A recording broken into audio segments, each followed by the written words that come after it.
आज SSC, GD, railway और अन्य परीक्षा में जो आता है उस टाइप का कुछ मैथ का सवाल लेकर आए हैं।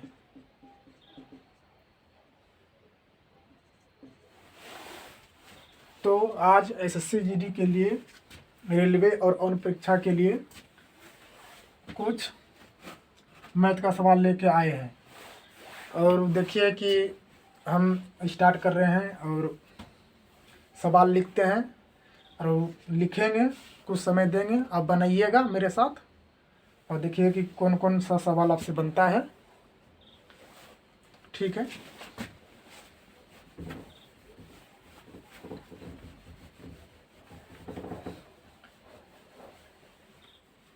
तो पहला सवाल है, एक घन की भुजा, एक नंबर, एक घन की भुजा, एक घन की भुजा की लंबाई 24 सेंटीमीटर है। घन का पार्श्व पृष्ठीय क्षेत्रफल क्या होगा? घन का पार्श्व पृष्ठीय क्षेत्रफल क्या होगा? तो देखिए, तो आप सबसे बनता है, देखिए एक बार हम बनाते हैं, या कलम चेंज कर लें।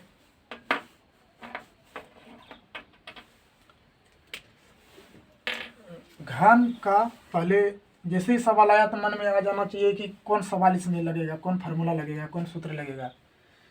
तो घन का पार्श्व पृष्ठीय क्षेत्रफल, घन का पार्श्व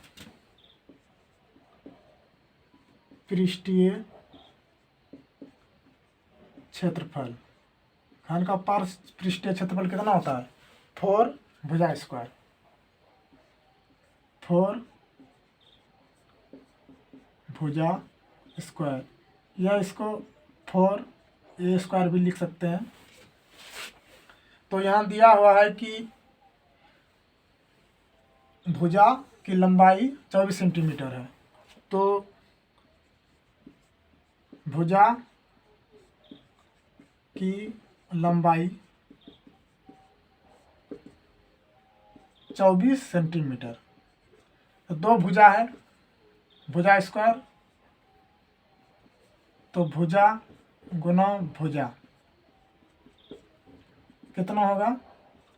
24 गुना 24 बराबर, गुना करेंगे इसको तो 576 आएगा। ठीक, और हमको क्षेत्रफल निकालना है, तो घन का क्षेत्रफल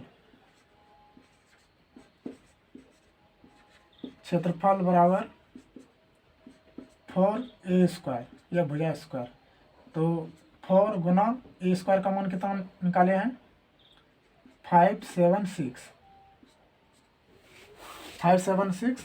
तो इसको गुना करना है, गुना करेंगे तो गुना करके कितना आएगा? 2304 सेंटीमीटर स्क्वायर।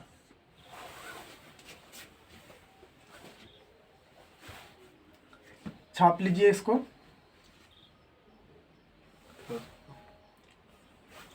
अब दूसरा सवाल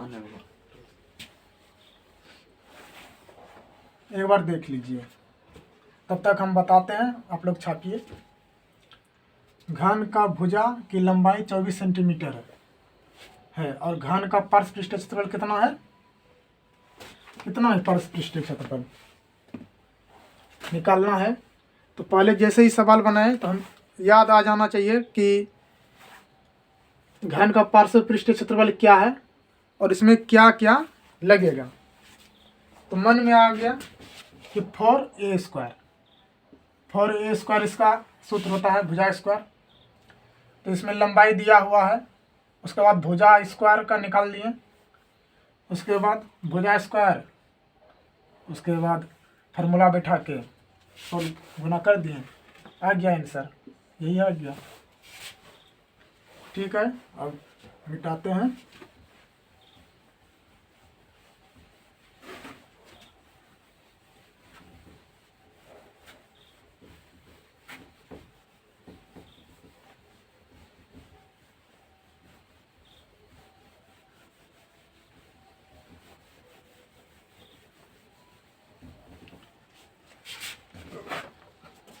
अब दूसरा सवाल लिख रहे हैं।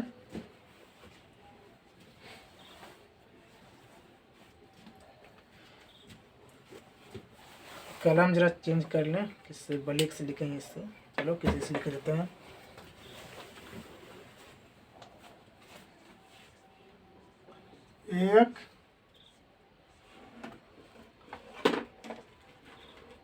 एक बेलन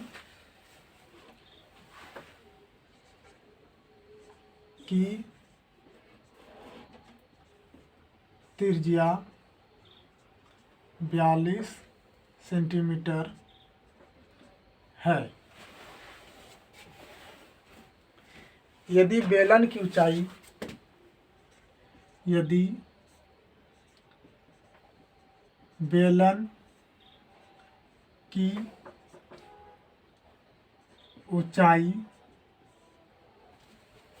बेलन की ऊंचाई उसकी त्रिज्या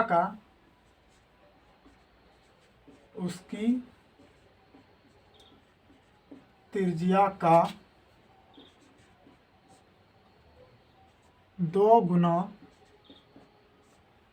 है, तो बेलन का वक्र पृष्ठीय क्षेत्रफल क्या होगा? तो बेलन का वक्र पृष्ठीय क्षेत्रफल क्या होगा? देख लीजिए सवाल, अब बनाने का कोशिश कीजिए मेरे साथ में।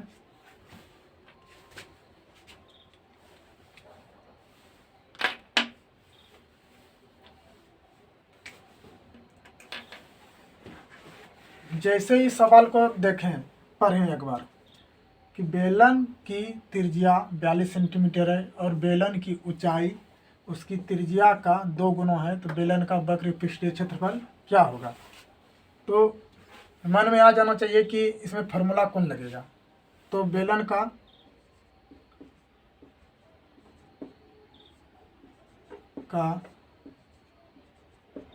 वक्र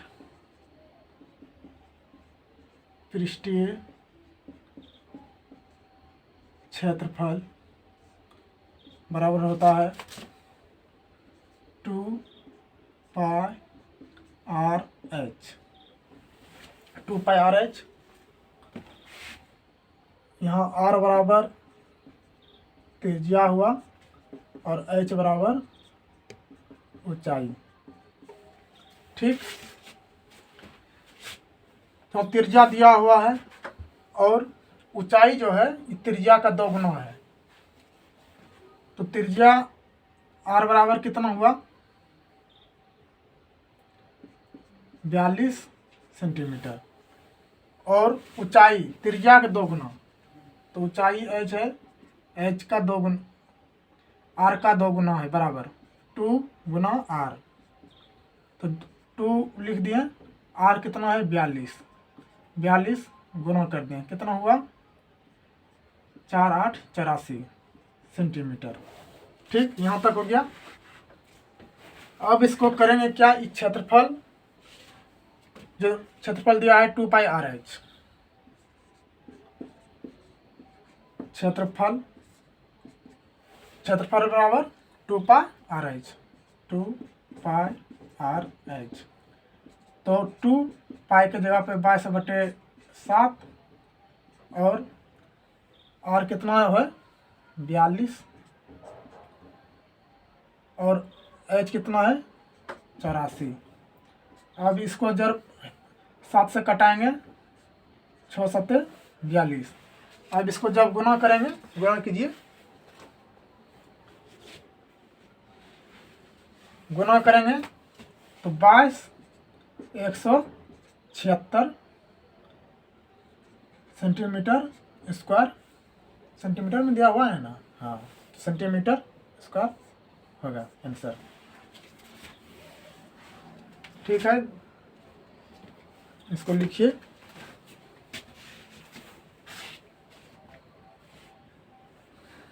बयालीस सेंटीमीटर त्रिज्या, आर 2 गुना है, इसलिए यहाँ इसको एच का 2 गुना कर दिए, आर का 2 गुना, तो एच आ गया। उसके बाद फार्मूला बैठा दिए। छाप लिए होंगे आप लोग। अब आगे की ओर बढ़ते हैं।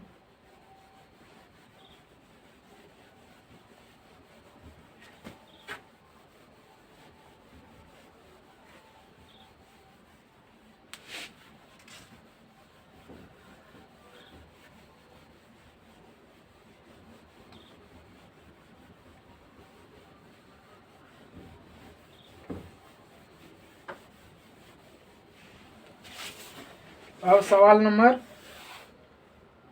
3 पे आएंगे। सवाल नंबर 3,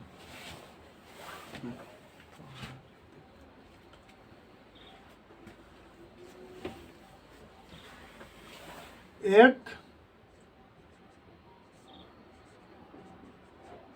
वस्तु को 30% और 18% के 2 क्रमिक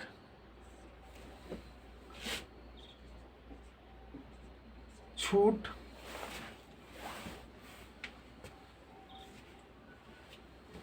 देने के पश्चात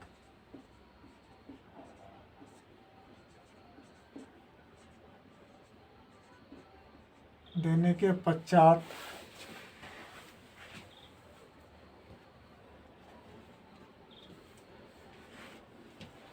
1722 रुपयों में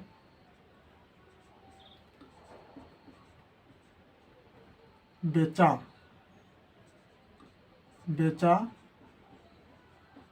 जाता है।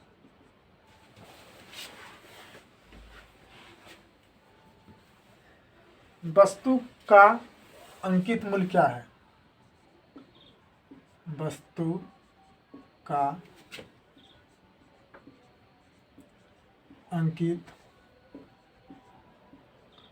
मूल्य क्या है? सवाल को पढ़िए एक बार।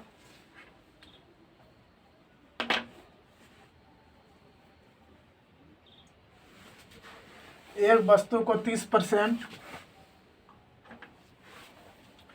18% के 2 क्रमिक छूट देने के पश्चात 1722 रुपयों में बेचा जाता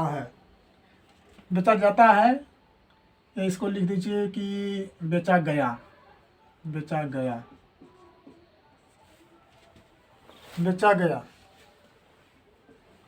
तो वस्तु का अंकित मूल्य क्या होगा। तो पहले इसमें सवाल को पहले पढ़ेंगे कि 2 क्रमिक छूट दिया हुआ है, तो पहले क्या हमको करना है। तो इसमें देखेंगे कि 30% और 18% का 2 क्रमिक छूट दिया है। तो यहाँ बेचा गया कि मतलब एसपी हुआ, मतलब विक्रय मूल्य,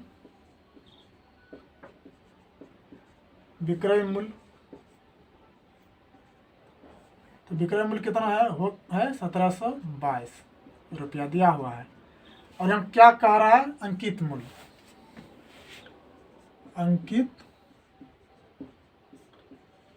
अंकित मूल्य या एमपी बराबर व्हाट।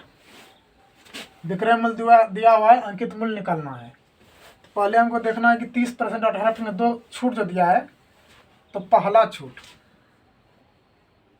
छूट और दूसरा छूट को हमको निकालना है। तो पहला छूट में देखेंगे कि प्रभावी मूल्य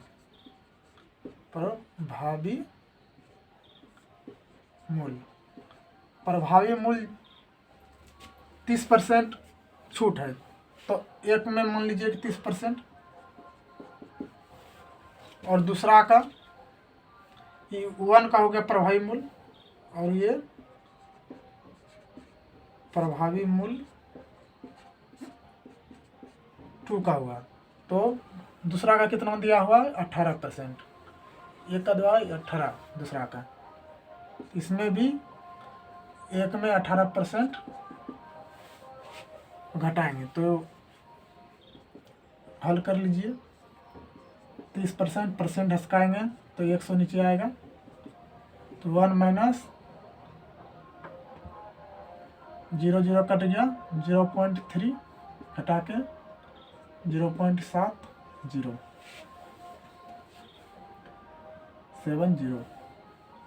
दूसरा उसी तरह करेंगे, 1 माइनस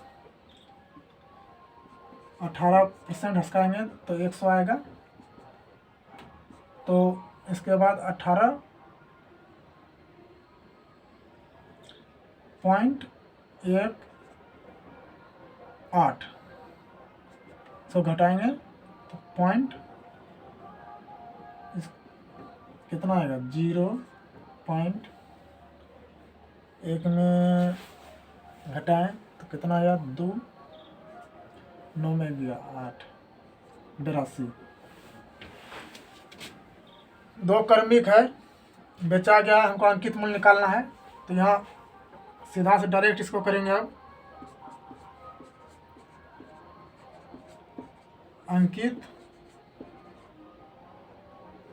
अंकित मूल्य गुना प्रभावी मूल्य 1 प्रभावी मूल्य 2, तो 0.70 मल्टीपल 0.82 बराबर बस कितना है सेलिंग प्राइस एसपी 1722।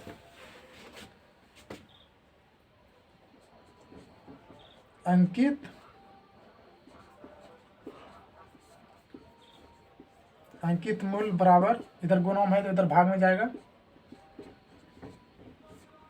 1722 बटे 0.70 गुना 0.82।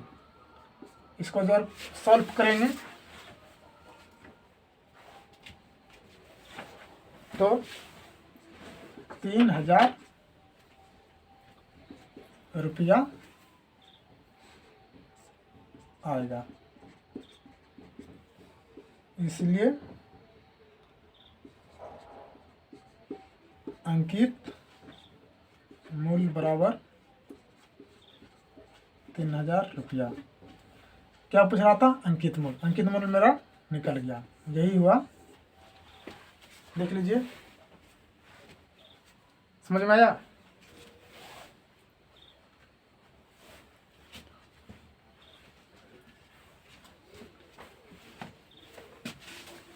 क्या लिखा था, फिर से एक बार देख लीजिए। एक वस्तु का 30%, 18% के दो क्रमिक छूट देने के पश्चात, यहाँ ध्यान देना है, यहाँ क्रमिक बोल रहा है, दो क्रमिक, यहाँ एकल नहीं बोल रहा है। एकल बोलेंगे तो अलग तरह से बनेगा ये। छूट देने के पश्चात 1722 रुपये में बेचा गया और वस्तु का अंकित मूल्य इतना। मूल्य क्या है, क्या है तो देख लीजिए। मेरे अंदाज से तो आप लोग छाप लिए होंगे। चलते हैं अगले सवाल की ओर। मिटा दें, मिटा देते हैं।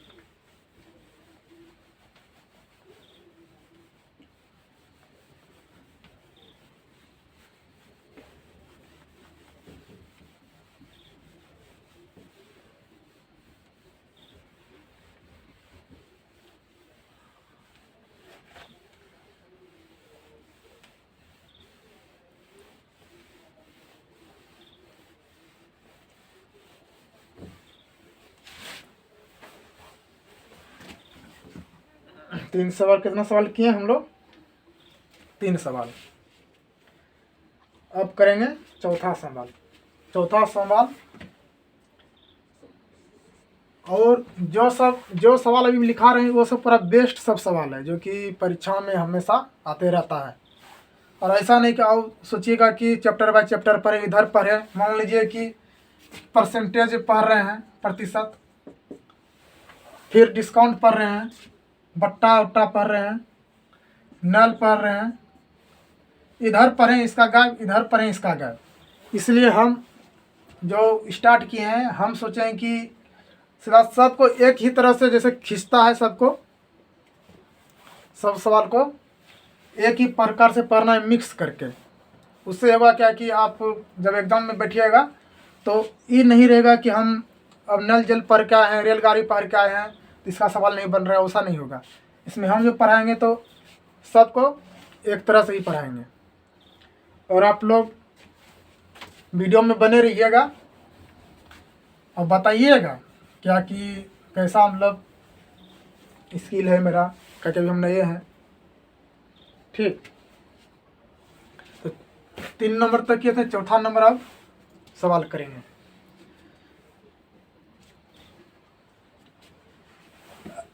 सवाल है एक्स, वाई और जेड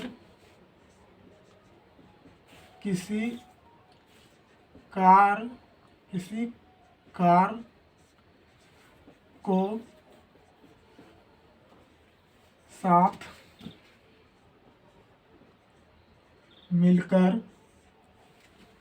25 दिन में कर सकता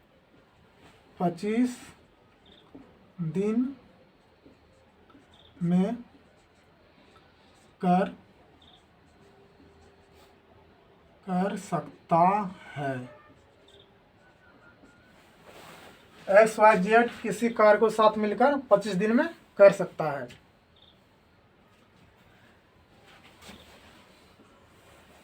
एक्स और वाई साथ, एक्स वाई जेड किसी को मिटा दीजिए। एक कार को साथ मिलकर 25 दिन में कर सकता है, और एक्स और वाई साथ मिलकर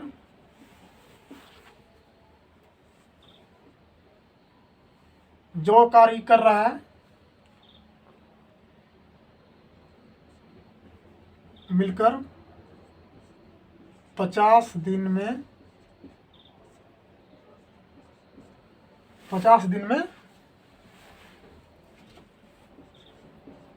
कर सकता है। तो बताना है, तो बताइए जेड अकेला कार को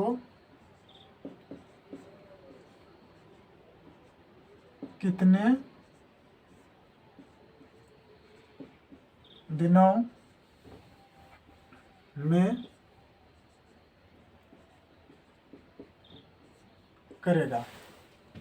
सवाल है आपके, लिख दिए हैं, देखिए सवाल पढ़िए। एक्स वाई और जेड एक कार्य को साथ मिलकर 25 दिन में कर सकता है, और एक्स और वाई साथ मिलकर 50 दिन में कर सकता है। तो बताना है कि ये जो जेड है वो अकेला कितने दिनों में कार्य करेगा, यह बताना है। तो यहाँ ध्यान देने वाली बात यह है कि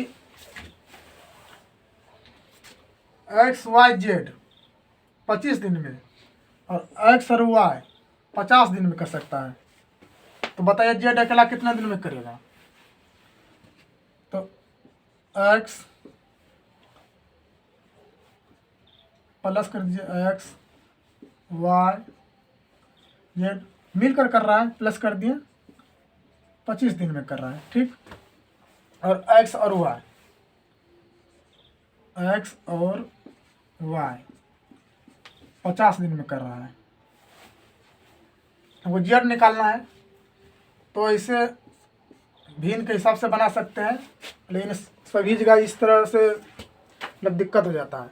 तो इसलिए हम इसका दूसरा शॉर्ट कोड जैसे बनता है, कि टाइम भी होना देखना है, मैनेज करना है, बहुत कीमती टाइम जो रहता है। इसका पहले लेंगे लघुत्तम 50 और 25 का लघुत्तम लिए 2 बार में 1 बार में, 25 को 9 2 50, कुल कार्य कितना हो गया 50। यहाँ जो मेरा निकलेगा यूनिट में निकलेगा, यहाँ जो निकलेगा इस जगह, मान लीजिए कि दूसरा कलम लेते हैं, इस जगह जो निकलेगा यूनिट में निकलेगा, ठीक, यूनिट में निकलेगा। ये हमेशा ध्यान देना है कि ये इसका एक दिन का कार्य निकलेगा, मात्र एक दिन का। एक दिन में कितना कर सकता है, तो जैसे कि 25 है, तो हमको ये ध्यान में आना कि कितना गुना करेंगे या भाग देना, गुना करके भाग दे के, जैसे कि हो गया मान लीजिए 9 हो गया, 9 हो गया, और यहाँ हमको 18 है, तो गुना करके कितना में 2 बार, तो 2 यूनिट हो गया। इसी तरह यहाँ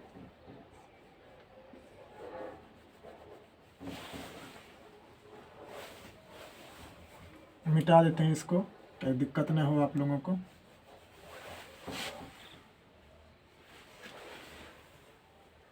तो लघुत्तम लेने के बाद कितना आया 50, तो गुना करेंगे 2 बार में, यहाँ करेंगे तो 1 बार में। X plus y plus z का मान कितना निकला 2। दूसरा कलम देख लेते हैं, गिजमिज ना हो। X plus y plus z बराबर 2, एक्स प्लस वाई बराबर कितना आया 1। देखिए यहाँ एक्स प्लस वाई और एक्स प्लस वाई, यदि इसको घटा देंगे तो जेड का मान निकल जाएगा, तो जेड का मान निकल जाएगा, तो इसको घटाना है हमको, ठीक। एक्स वाई को घटाने पर जेड बराबर कितना आया 1। और यहाँ बोल क्या रहा है कि जेड अकेला कितने दिन में करेगा, तो जेड का मान कितना है 1 है, कुल कार्य कितना है 50, यही 50 में जेड का मान 1 है, 1 से भाग दे देंगे, कितना निकल गया 50 दिनों में कार्य करेगा। राइटिंग सही नहीं है उतना, ठीक, तो आप लोग देखिए समझिए।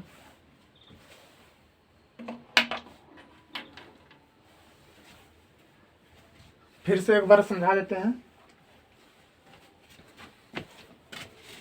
यहाँ लिखा हुआ एक्स वाई और जेड एक कार्य को साथ मिलकर 25 दिन में कर सकता है। एक्स और वाई साथ मिलकर 50 दिन में कर सकता है। तो बताना है कि जेड जो है वो अकेला कार्य कितना दिनों में करेगा। तो x plus y plus z 50 दिन में मिलकर कर रहा है, एक्स वाई 50 दिन में कर रहा है। पूरा एकदम सिंपल है। और लघुत्तम ले लिया 50-25 का, इसको घटा दिए, इसका मान 1 आ गया। और एक से कुल कार्य जो है, यहाँ कार्य कुल होता है, ठीक, कुल कार्य, कुल कार्य में 1 से दे दिए, जो यूनिट आया है 1 जेड का 50 दिन में कर सकता है।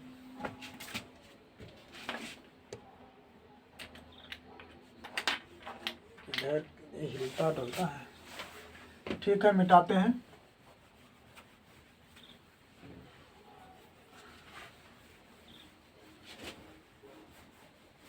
अभी लाइट उतना ठीक से नहीं आता होगा बोर्ड का, ताकि लाइट भी ठीक से लगाए नहीं है, तो प्रॉब्लम तो होगा हल्का फुल्का आप लोगों को।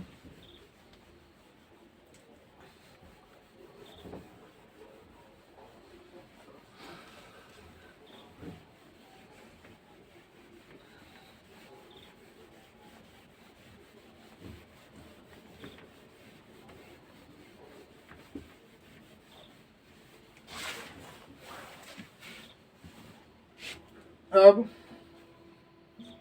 सवाल नंबर 5, ये थोड़ा बड़ा सवाल होगा।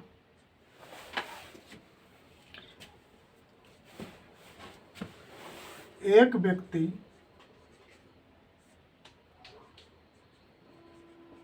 समान दूरी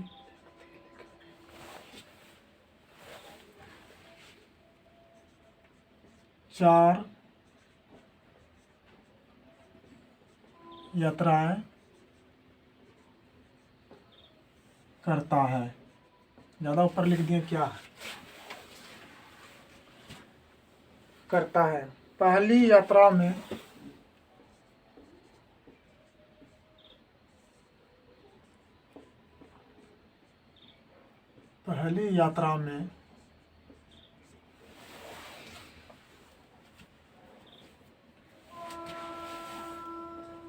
उसकी गति 80 किलोमीटर प्रति घंटा है। पहली यात्रा में उसकी गति 80 किलोमीटर प्रति घंटा है।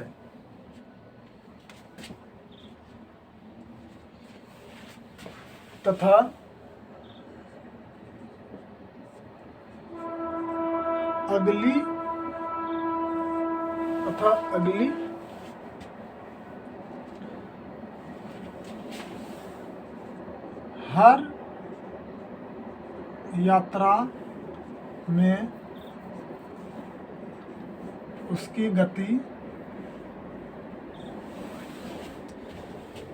अगली हर यात्रा में उसकी गति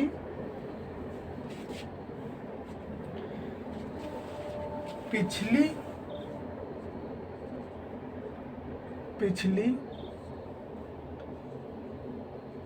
गति से आधी होती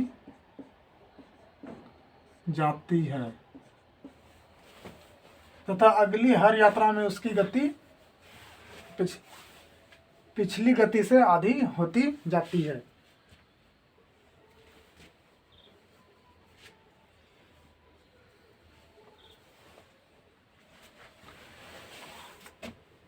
इन 4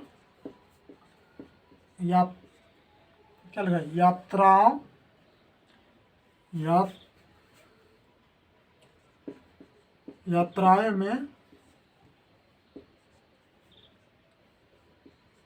उसकी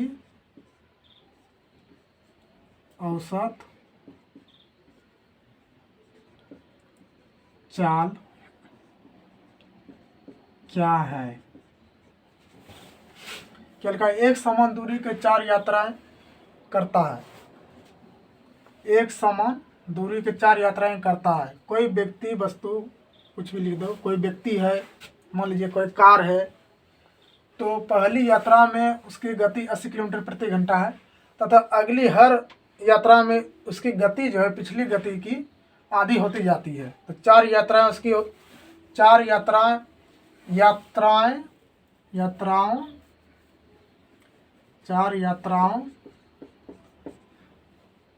की औसत, 4 यात्राओं की औसत चाल ज्ञात कीजिए। चाल औसत चाल कह रहा है, तो यहाँ हमको देखना है कि औसत चाल जब भी बोले तो इसका होता है कुल दूरी बटे समय। कुल दूरी बटे कुल समय। कुल समय औसत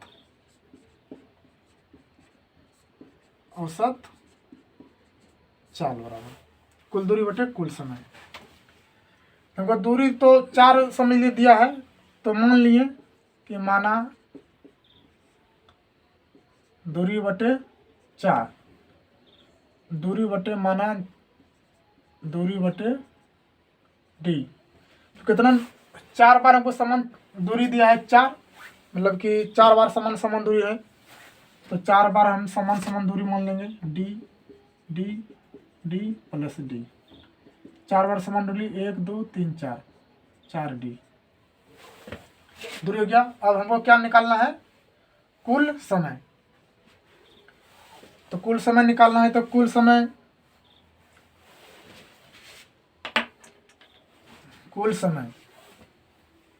तो समय कितना होगा? पहले कितना है? 80 किलोमीटर प्रति घंटा।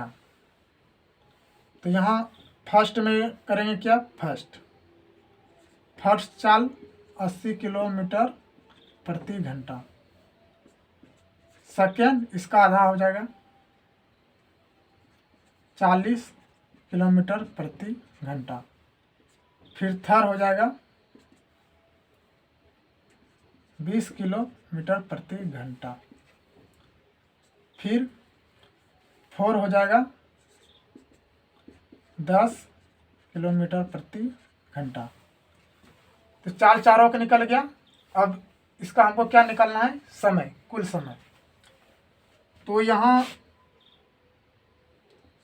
समय बराबर होता है दूरी बटे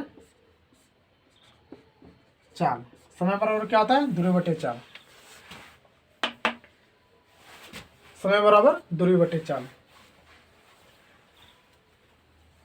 तो समय बराबर दूरी बटे चाल। यहाँ करना क्या है कि फर्स्ट में निकालना है फर्स्ट का समय। तो एक दूरी डी दिया है, तो डी बटे 80। दूसरा का समय निकालना है डी बटे 40। तीसरा का समय है डी बटे 20। चौथा का समय है डी बटे 10। और हमको कुल निकालना है। तब तक तो इसको हम मिटा देते हैं पहले, फिर कहा कि बोर्ड में हटेगा नहीं मेरा। यहाँ लिख देते हैं साइड में, समय बराबर दूरी बटे चाल लिख दिए। इसको थोड़ा सा इसको मेकअप कर देते हैं कि इधर ध्यान जाए आप लोगों का। दूरी बटे चाल। तो यहाँ समय मेरा निकल गया। और फार्मूला दिया हुआ है कि यदि हमको औसत निकालना है, यदि औसत चाल निकालना है तो कुल दूरी बटे कुल समय। तो कुल दूरी तो मेरा निकला हुआ है, निकाल दिए हैं। और हमको समय निकालना है, कुल समय। इसको करेंगे क्या, सबको जोड़ देंगे, d/80 d/40 d/20 d/10। अब इसको जोड़ दिए। अब इसको भिन्न का जोड़ता आप लोग तो जानते होंगे, जैसे कि 1/2 प्लस 1/2 जोड़ के 2 हो गया, फिर 1 प्लस 1 2/2 1। तो इसी तरह इसको निकालना है, इसी तरह इसको जोड़ना है। इसको जोड़ेंगे तो कितना आएगा, लघुत्तम लेंगे तो 80 का एक सबसे बड़ा है, ठीक 80 हो गया। और इसमें 80 में इससे भाग देंगे तो भागफल कितना होगा, 1 गुना डी प्लस, फिर 40 80 में भाग देंगे तो कितना होगा, 2 गुना डी 2d प्लस, फिर 20 से 80 में भाग देंगे कितना होगा, 4 गुना डी 4d प्लस 10 से 80 में भाग देंगे तो कितना होगा, 8 गुना डी 8d। उसके बाद इसको जोड़ लीजिए, 8 4 12 8 4 12 13 14 1 15 d/80। ये क्या निकल गया मेरा, कुल समय। अब दिया हुआ है कि क्या दिया हुआ है, औसत चाल निकालना है। तो औसत चाल बराबर कुल दूरी बटे समय, कुल समय। तो इसको मिटा दें, तब इसको मिटा देते हैं, कहीं समय सब तो निकाल ही लिए। औसत चाल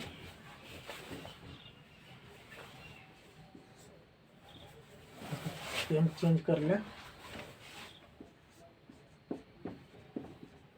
औसत चाल बराबर कुल दूरी बटे कुल समय। कुल दूरी कितना है, 4d, और समय कितना निकला है मेरा, कुल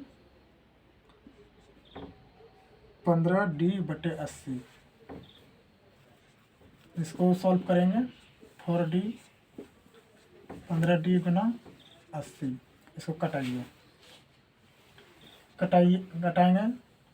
तो 5 तिया 15 और 55 घटाएंगे, 1 बार में 5 6 बार में 30 16 में 32 48 16 चौके 64 64d/3 आंसर।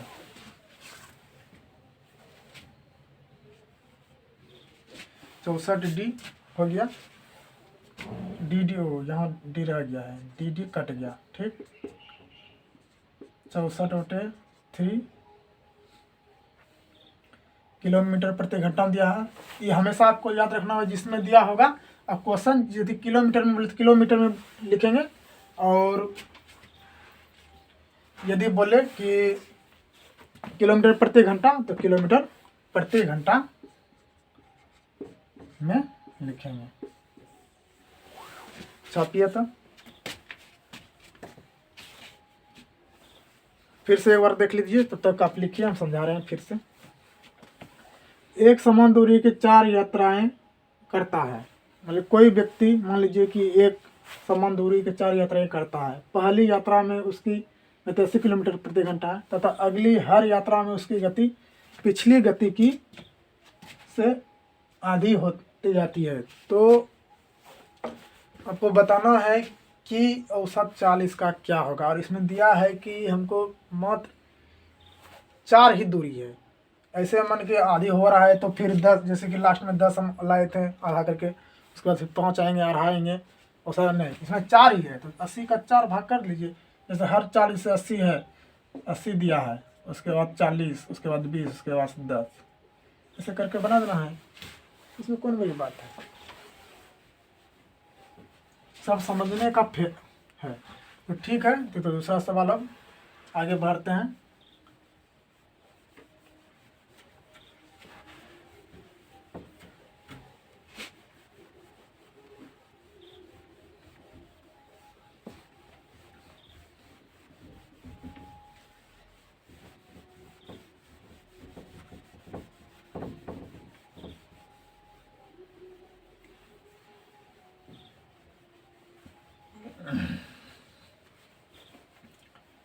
मिटता नहीं ठीक से हो।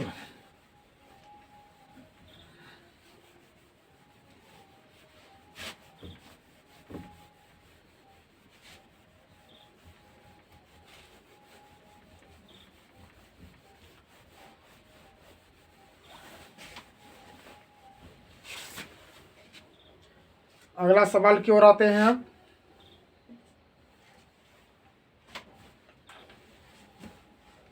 अगला सवाल लिखिए, कितना तक हुआ, 5 तक हुआ था। अब छठा में लिखा हुआ है, क्वेश्चन है,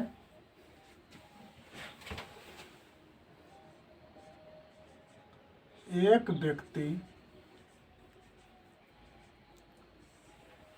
व्यक्ति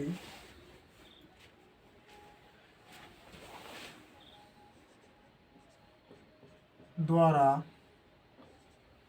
6 वर्षों, एक व्यक्ति 6 वर्षों में 1000 रुपया, एक व्यक्ति द्वारा 6 वर्षों में 1000 रुपया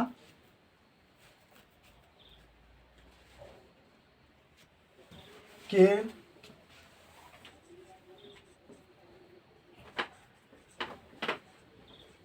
मूलधन एक व्यक्ति 6 वर्षों में 1000 रुपया के मूलधन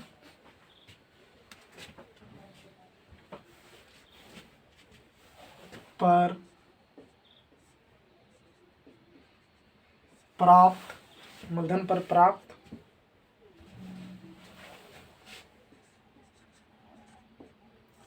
किया गया साधारण ब्याज, एक व्यक्ति द्वारा 6 वर्षों में 1000 रुपया के मूलधन पर प्राप्त किया गया साधारण ब्याज। मूलधन का 60% है, मूलधन का 60% है। ब्याज की वार्षिक दर क्या है, ब्याज की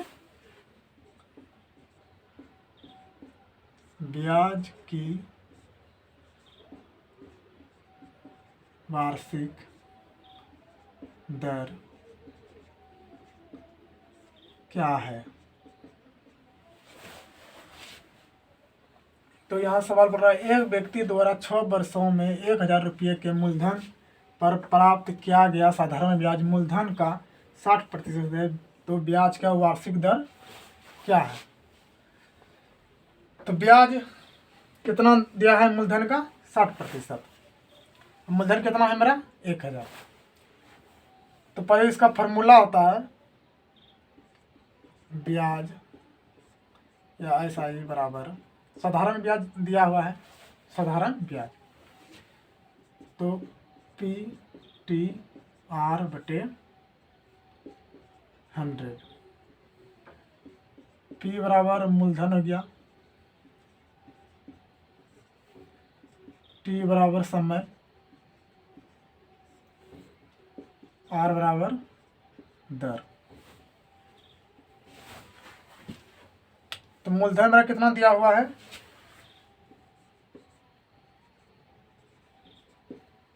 मूलधन दिया हुआ है 1000 और इसमें 60% ब्याज है इसका, तो ब्याज।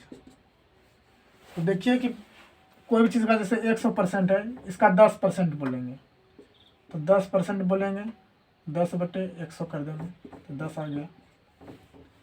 जिस तरह जैसे कि इसका बोल देंगे, मान लीजिए कि 10% है तो प्रतिशत है, तो प्रतिशत हंसका तो नीचे 100 आया। तो उसी तरह से यहाँ 1000 दिया हुआ है, 1000, इसका 60%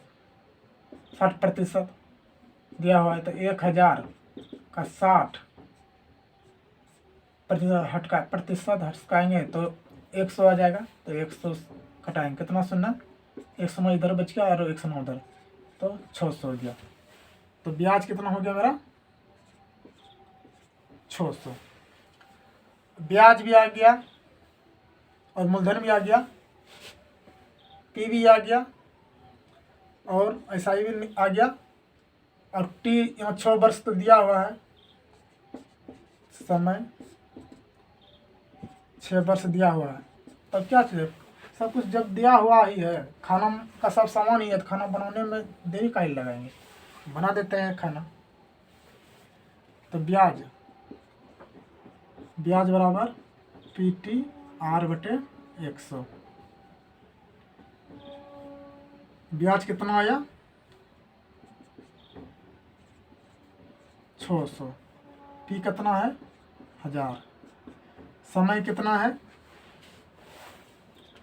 समय दिया हुआ है 6। रेट निकालना है बटे 100। ये 100 सोचिएगा कहाँ से अपने मन से ला लिए, नहीं, ऐसा नहीं है कि हम अपने मन से लाएंगे। ये 100 ये फार्मूला में दिया हुआ है और हमेशा ही माइंड में रखना है,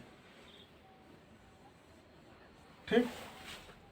तो 100, अब यही इसको सॉल्व कर देंगे, 0 0 कट गया, 10 × 6 × R, 1 0 1 0 इधर कट गया, 6 6, 1 0 बच गया, इधर 10 और इधर R। तो इसीलिए R बराबर 10%। ठीक है। एक व्यक्ति द्वारा 6 वर्षों में, एक बार देख लीजिए, एक व्यक्ति द्वारा 6 वर्षों में 1000 रुपया को मूलधन पर प्राप्त किया गया। साधारण ब्याज मूलधन का 60% है। ब्याज की वार्षिक दर क्या है, ब्याज SI बराबर PT/R/100, मूलधन बराबर ब्याज बटे PT। उसके बाद 60% निकाल दिए, उसके बाद फार्मूला बैठा दिए। अब फार्मूला नहीं भी, ऐसा भी मन से भी हो सकता है, शॉर्टकट। ठीक, चलते हैं तब अगले सवाल में।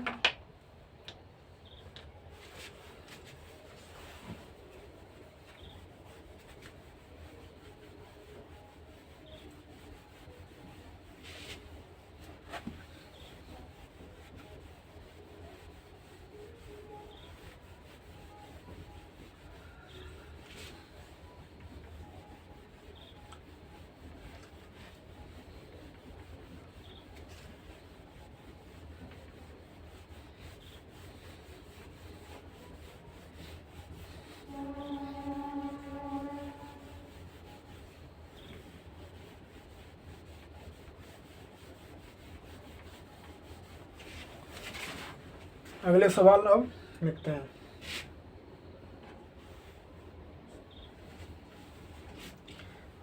अब की बार पूरा सिंपल सवाल लिखते हैं, देखते हैं आप लोगों का भी माइंड टेस्ट करते हैं कि बना सकते हैं कि नहीं सवाल।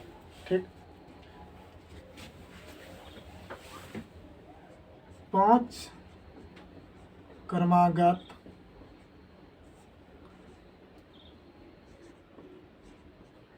विषम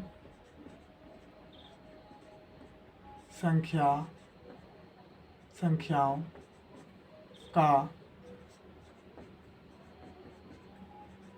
औसत 7 है। ठीक, यदि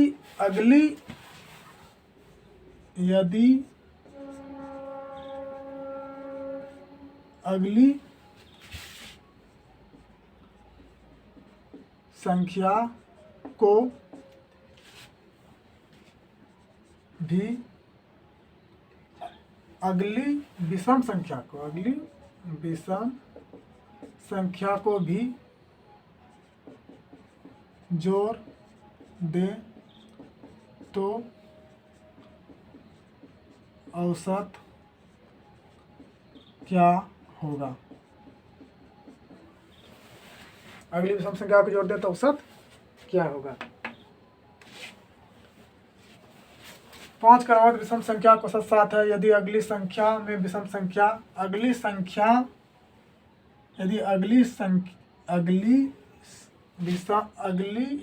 5 क्रमवार विषम संख्या का औसत 7 है। यदि अगली विषम संख्या को भी जोड़ दें, मतलब अगली एक विषम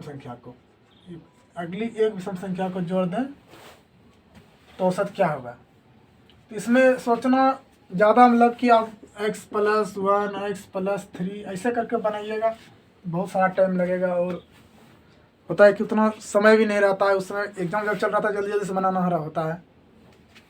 तो करना हमको क्या है, इसमें ऐसा सवाल जब भी देखेंगे 5 क्या बोल रहा है, 5 विषम संख्या जहाँ से उठा सकते हैं, लेकिन हमको ऐसे सीधा सीधी जोड़ लिए कि 7 गुना 5 कितना हो रहा है, 35। 3 5 7 9 11 कितना हुआ, 1 2 3 4 5 जुड़े तो 9 कितना हो गया, 20 7 27 27 3 30 5 35 जोड़ के 35 आ रहा है यहाँ विषम संख्या। अगली एक बोल रहा है और एक जोड़ दिए 13 विषम संख्या है। इसके बाद इसमें और एक जोड़ दिए 13 कितना हो गया, 48। अब इसका हमको अगली एक संख्या और बढ़ जाएगा तो 5 का जगह कितना हो जाएगा, 5 + 1 6 हो गया। 6 संख्या, यही 6 संख्या से इसको भाग दे दिए, कितना हो गया, 6 8 48। तो मेरा आंसर क्या हो जाएगा, मेरा आंसर हो जाएगा 8। ऐसा सवाल देखिए कितना, मतलब ये हुआ कि अपना जल्दी से बनाना है, अपना कोई ट्रिक उरिक नहीं, सवाल बना नहीं समझ के ट्रिक पढ़िएगा तो वहाँ जाइएगा तो फिर ट्रिक गया कि कहानी ख़त्म हुआ। और अब आजकल ऐसा लॉजिकल सवाल दे रहा है कि यदि ट्रिक पढ़िएगा तो नहीं होगा। और कितना ट्रिक याद कीजिएगा, जितना सवाल है रोज़ सवाल बनता है, कितना ट्रिक याद कीजिएगा। ठीक है, अब चलते हैं अगले सवाल में, लेकिन ज़्यादा वीडियो लंबा बन जाएगा तो आप लोग भी सोचिएगा क्या माथा खराब कर रहा है। और एक सवाल मन कर रहा है और बता दे क्या,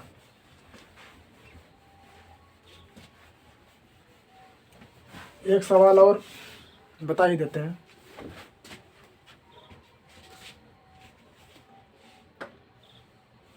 सवाल लिखिए 8 नंबर।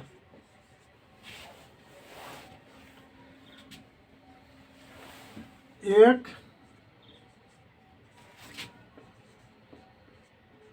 शंकु जिसकी त्रिज्या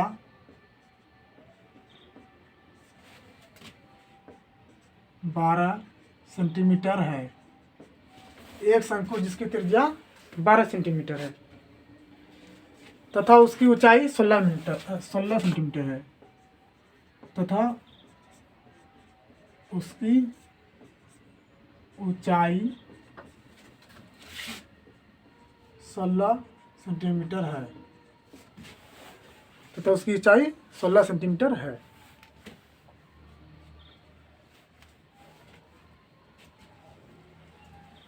शंकु का कुल पृष्ठ क्षेत्रफल क्या होगा। सवाल पूछ रहा है कि शंकु का कुल पृष्ठीय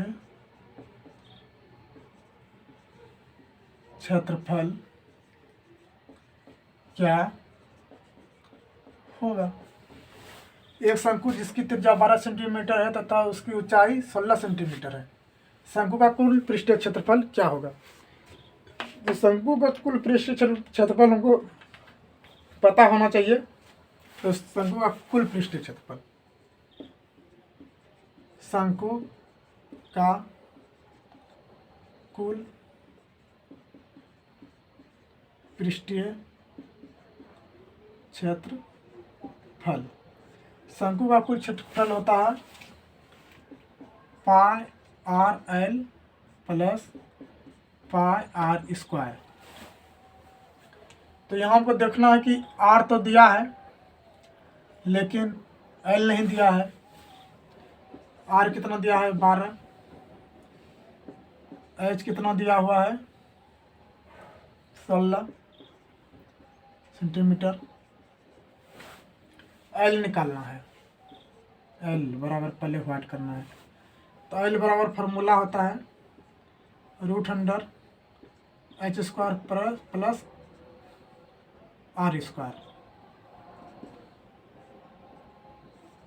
h² कितना है 16 स्क्वायर प्लस r का मान कितना है 12, कितना हुआ 256 प्लस 144। इसको जोड़िए कितना हुआ 256 44 जोड़िए 300 और 100 कितना हुआ 420 सेंटीमीटर एल निकला। आपको कुल पृष्ठीय क्षेत्रफल निकालना है। क्षेत्रफल बराबर पार L plus pi r²। Pi common ले लिए, या छोड़ो कॉमन क्या लेंगे, सीधा सीधी बनाते हैं, ज़्यादा टेंशन लेना नहीं है। पाई आर का मान कितना है 12, एल का मान कितना है 20 प्लस पाई आर का मान कितना है 12, 2/²। इसको कीजिए 2 दूनी 4, 240 पाई प्लस 144, 12 गुना 12 करिए ना जी, 12 गुना 12 कितना हुआ 144 पाई। अब इसको जोड़ दीजिए 4 8 3 पाई, यहाँ 8 है 8, ठीक 3 पाई। यहाँ तक तो मेरा आंसर हो गया। यदि किससे आगे यदि ऑप्शन में दिया होगा, इससे यदि मान लीजिए कि आगे ऑप्शन में दिया है तो हमको इसमें क्या करना है, तो इसको आगे हल करेंगे। 840 पाई का मान कितना होता है 22/7, पाई बराबर 22/7। इसको जब हल करेंगे तो हल करके इसमें कितना आएगा 1206.885। किसमें दिया हुआ सेंटीमीटर में, सेंटीमीटर स्क्वायर। क्षेत्रफल तो स्क्वायर होगा। ठीक, तो देखिए कैसा छापिए जल्दी से। और आज इतना ही, और उसके बाद आप लोगों का देखते हैं कि मतलब क्या रिएक्शन रहता है। उसके बाद फिर आगे भी हम वीडियो बनाएंगे, काहे कि हम सोच लिए हैं कि स्टूडेंट जब जो है इधर उधर जब बहुत करता है क्या पढ़ना है नहीं पढ़ना है, तो मैं तो स्टार्ट किए हैं। उसके बाद देखेंगे यदि चलेगा तो फिर जीके भी हम पढ़ाएंगे, Bihar SSC SSC GD railway, ठीक, ऑल कंपटीशन के लिए। और मतलब अब मान लीजिए कि BPSC और UPSC का तो अभी हम नहीं फिलहाल, लेकिन इधर जो है जो एग्ज़ाम अभी होने वाला है। और आप लोगों का कैसा लगा कमेंट कीजिएगा और अपने दोस्तों को शेयर कीजिएगा, तब लोग जानेगा कि हाँ नया क्लास स्टार्ट हुआ है। जय हिंद जय भारत।